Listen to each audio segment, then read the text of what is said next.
بسم اللہ الرحمن الرحیم یا ایہا الذین آمنوا اتقوا اللہ ولتنظر نفس ما قدمت لغد واتقوا اللہ ان اللہ خبیر بما تعملون۔ اے ایمان والو، اللہ سے ڈرتے رہو اور ہر شخص کو دیکھنا چاہیے کہ اس نے کل یعنی آخرت کے لیے کیا سامان بھیجا ہے، اور ہم پھر کہتے ہیں کہ اللہ سے ڈرتے رہو، بے شک اللہ تمہارے سب اعمال سے خبردار ہے۔ بسم اللہ الرحمن الرحیم، الحمد للہ رب العالمین، والصلاة والسلام على اشرف الانبیاء والمرسلین وعلى آلہ واصحابہ اجمعین ومن تبعہم بإحسان الى یوم الدین۔ قابل صد احترام حضرات شائقین و شائقات سچا پیغام، السلام علیکم ورحمۃ اللہ وبرکاتہ۔ آج کی محفل میراث النبی کے نورانی پروگرام میں آپ کا استقبال ہے۔ اہلا و سہلا مرحبا۔ ہم آپ تمام حضرات و مستورات کا خیر مقدم کرتے ہیں۔ محترم حضرات و خواتین، تعلیم کا آغاز ہو رہا ہے۔ سب سے پہلے آداب تعلیم کا لحاظ کرتے ہوئے تعلیم کی طرف متوجہ ہو جائیں۔ پورے دھیان سے سننا، عمل کی نیت سے سننا اور تبلیغ کی نیت سے سننا، یعنی سنی ہوئی باتیں دوسروں تک پہنچانے کے جذبے سے سننا۔ چند خاص آداب تعلیم ہیں، امید ہے کہ آپ حضرات ان آداب کا ضرور خیال رکھیں گے۔ جزاکم اللہ۔ بسم اللہ الرحمن الرحیم۔ حضرت جابر ابن عبداللہ رضی اللہ عنہما روایت کرتے ہیں کہ رسول اکرم صلی اللہ علیہ وسلم نے ارشاد فرمایا، مجلسیں امانت ہیں، یعنی ان میں کی گئی راز کی باتیں کسی کو بتانا جائز نہیں، سوائے 3 مجلسوں کے، کہ وہ 3 مجلسیں امانت نہیں بلکہ دوسروں تک ان کا پہنچا دینا ضروری ہے۔ ایک وہ مجلس جس کا تعلق ناحق خون بہانے کی سازش سے ہو، دوسری وہ جس کا تعلق زناکاری سے ہو، تیسری وہ جس کا تعلق ناحق کسی کا مال چھیننے سے ہو۔ حدیث شریف میں ان 3 باتوں کا ذکر بطور مثال کے ہے۔ مقصد یہ ہے کہ اگر کسی مجلس میں کسی معصیت اور ظلم کے لیے کوئی مشورہ کیا جائے اور تم کو بھی اس میں شریک کر لیا جائے تو پھر ہرگز اس کو راز میں نہ رکھو۔ حضرت ابو ہریرہ رضی اللہ عنہ سے روایت ہے کہ نبی کریم صلی اللہ علیہ وسلم نے ارشاد فرمایا، مومن وہ ہے جس سے لوگ اپنی جان اور مال کے بارے میں امن میں رہیں۔ حضرت عبداللہ بن عمر رضی اللہ عنہما سے روایت ہے کہ نبی کریم صلی اللہ علیہ وسلم نے ارشاد فرمایا، مسلمان وہ ہے جس کی زبان اور ہاتھ سے مسلمان محفوظ رہیں، اور مہاجر یعنی چھوڑنے والا وہ ہے جو ان تمام کاموں کو چھوڑ دے جس سے اللہ تعالیٰ نے روکا ہے۔ حضرت ابو موسیٰ رضی اللہ عنہ روایت کرتے ہیں کہ صحابہ نے عرض کیا، اے اللہ کے رسول، کون سے مسلمان کا اسلام افضل ہے؟ ارشاد فرمایا، جس مسلمان کی زبان اور ہاتھ سے دوسرے مسلمان محفوظ رہیں۔ زبان سے تکلیف پہنچانے میں کسی کا مذاق اڑانا، تہمت لگانا، برا بھلا کہنا، اور ہاتھ سے تکلیف پہنچانے میں کسی کو ناحق مارنا، کسی کا مال ظلماً لے لینا وغیرہ امور شامل ہیں۔ حضرت عبداللہ بن مسعود رضی اللہ عنہ سے روایت ہے کہ نبی کریم صلی اللہ علیہ وسلم نے ارشاد فرمایا، جو شخص اپنی قوم کی ناحق مدد کرتا ہے وہ اس اونٹ کی طرح ہے جو کسی کنویں میں گر گیا ہو اور اس کو دم سے پکڑ کر نکالا جا رہا ہو۔ مطلب یہ ہے کہ جس طرح کنویں میں گرے ہوئے اونٹ کو دم سے پکڑ کر نکالنے کی کوشش کرنا اپنے آپ کو بے فائدہ مشقت میں ڈالنا ہے، کیونکہ اس طریقے سے اونٹ کو کنویں سے نہیں نکالا جا سکتا۔ اسی طرح قوم کی ناحق مدد کرنا بھی بے فائدہ ہے، کیونکہ اس طریقے سے قوم کو صحیح راستے پر نہیں لایا جا سکتا۔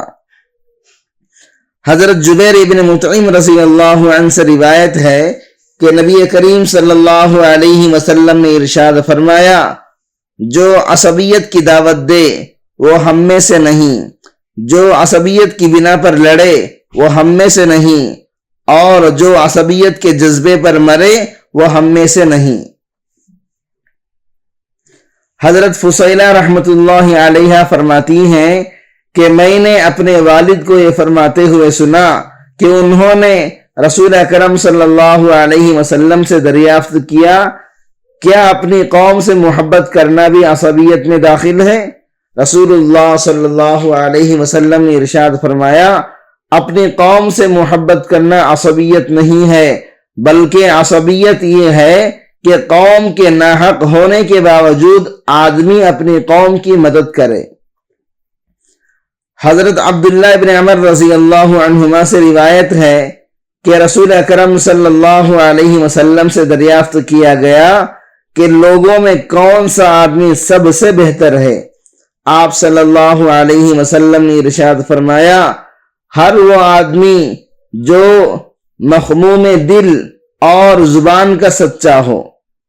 صحابہ نے عرض کیا، زبان کا سچا تو ہم سمجھتے ہیں، مخموم دل سے کیا مراد ہے؟ ارشاد فرمایا، مخموم دل وہ آدمی ہے جو پرہیزگار ہو، جس کا دل صاف ہو، جس پر نہ تو گناہوں کا بوجھ ہو اور نہ ظلم کا، نہ اس کے دل میں کسی کے لیے کینہ ہو اور نہ حسد ہو۔ جس کا دل صاف ہو سے مراد وہ آدمی ہے جس کا دل اللہ تعالیٰ کے غیر کے غبار اور غلط خیالوں سے پاک ہو۔ حضرت عبداللہ ابن مسعود رضی اللہ عنہ روایت کرتے ہیں کہ نبی کریم صلی اللہ علیہ وسلم نے ارشاد فرمایا، میرے صحابہ میں سے کوئی آدمی مجھ تک کسی کے بارے میں کوئی بات نہ پہنچایا کرے، کیونکہ میرا دل چاہتا ہے کہ جب میں تمہارے پاس آؤں تو میرا دل تم سب کی طرف سے صاف ہو۔ حضرت ابو ہریرہ رضی اللہ عنہ فرماتے ہیں کہ میں نے رسول اکرم صلی اللہ علیہ وسلم کو یہ ارشاد فرماتے ہیں سنا، بنی اسرائیل میں دو دوست تھے، ایک ان میں گناہ کیا کرتا تھا اور دوسرا خوب عبادت کیا کرتا تھا۔ عابد جب بھی گنہگار کو گناہ کرتے ہوئے دیکھتا تو اس سے کہتا کہ گناہ سے رک جا۔ ایک دن اسے گناہ کرتے ہوئے دیکھا تو پھر کہا کہ باز آ جا۔ اس نے کہا، مجھے میرے رب پر چھوڑ دو، میں جانوں میرے رب جانے، کیا تجھ کو مجھ پر نگراں بنا کر بھیجا گیا ہے؟ عابد نے غصے میں آ کر کہا، اللہ کی قسم، اللہ تعالیٰ تیری مغفرت نہیں کریں گے، یا یہ کہا کہ اللہ تعالیٰ تجھے جنت میں داخل نہیں کریں گے۔ پھر دونوں کا انتقال ہو گیا اور عالم ارواح میں دونوں اللہ تعالیٰ کے سامنے جمع ہو گئے۔ اللہ تعالیٰ نے عابد سے پوچھا، کیا تم میرے بارے میں جانتے تھے کہ میں معاف نہیں کروں گا، یا معاف کرنا جو میرے قبضے میں ہے، کیا تمہیں اس پر قدرت حاصل تھی کہ تم مجھے معاف کرنے سے روک دو؟ جو دعویٰ کیا کہ اللہ تعالیٰ تیری مغفرت نہیں کریں گے، اور گنہگار سے ارشاد فرمایا، میری رحمت سے جنت میں چلا جا، اس لیے کہ وہ رحمت کا امیدوار تھا۔ اور عابد کے بارے میں فرشتوں سے فرمایا، اسے دوزخ میں لے جاؤ۔ محترم ناظرین کرام، اس دینی اور ایمانی بیان کو سننے کے دوران ہی اس کو لائک کر دیجئے اور شیئر بھی کر دیجئے تاکہ دوسرے بھی اس سے فائدہ اٹھا سکیں۔ اللہ آپ کو جزائے خیر عطا فرمائے۔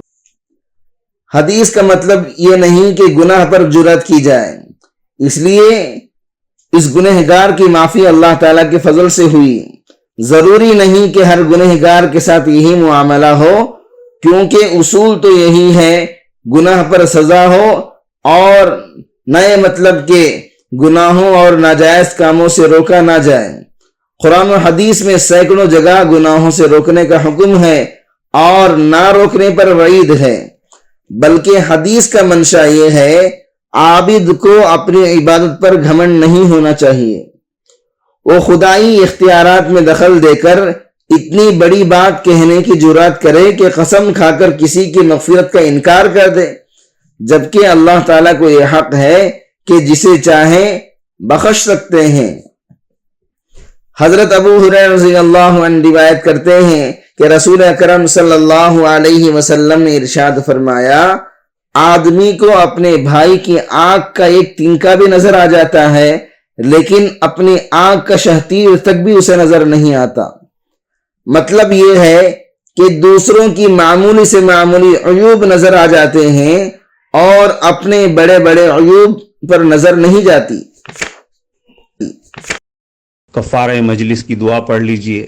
سبحانک اللہم و بحمدک اشہد ان لا الہ الا انت استغفرک و اتوب الیک۔ معزز حضرات و خواتین، ہم آپ کے بے حد شکر گزار ہیں کہ آپ نے محفل میراث النبی صلی اللہ علیہ وسلم میں شرکت کے لیے اپنا قیمتی وقت فارغ کیا ہے۔ اللہ تعالیٰ آپ کو خوش و خرم رکھے، آمین۔ جو حضرات نئے ہیں وہ سچا پیغام چینل کو سبسکرائب کر کے وہاں پر لگی گھنٹی کے نشان کو ضرور دبا دیں تاکہ آپ کو ہمارے ہر ضروری اور مفید پروگرام کی اپڈیٹس ملتی رہیں، اور ہمارا ہر پروگرام لائک کرنے کے ساتھ ساتھ دوسروں کو شیئر بھی کرتے رہیں۔ اس سے آپ کو صدقے کا ثواب ملے گا، کیونکہ حدیث کے مطابق اچھی باتیں پھیلانا صدقہ ہے۔ اللہ تعالیٰ آپ کو خوب خوب جزائے خیر عطا فرمائے۔